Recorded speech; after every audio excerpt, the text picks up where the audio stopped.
चुनावमा सफल हुन सकेनौँ। यसलाई हामीले हार मानेका छैनौँ। यो हाम्रो हार होइन। हाम्रो ठुलो अनुभव भएको छ, सिकाइ भएको छ। यो सफलताको लागि हाम्रो पहिलो खुड्किलो हो। त्यो भएको हुनाले हामीले कहिले पनि हार मानेका छैनौँ। अब हामी सफलतातिर जान्छ। जिराफले चाहिँ बच्चा जन्माएपछि 1 घण्टाभित्र त्यो बच्चा चाहिँ कुद्नुपर्छ।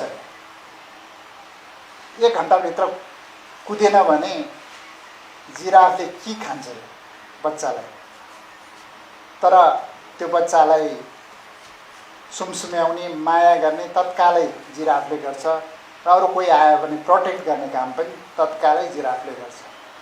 हामीलाई जनताले एकचोटि सिक, अनुभव गर भनेर यसपालिको चुनावमा हामी जित्न सकेनौँ।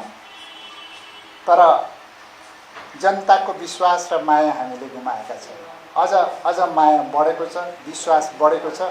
आगामी दिन यही विश्वास र मायाले हामी सफलतातिर अगाडि बढ्नेछौँ भन्ने हामीलाई पूर्ण विश्वास छ।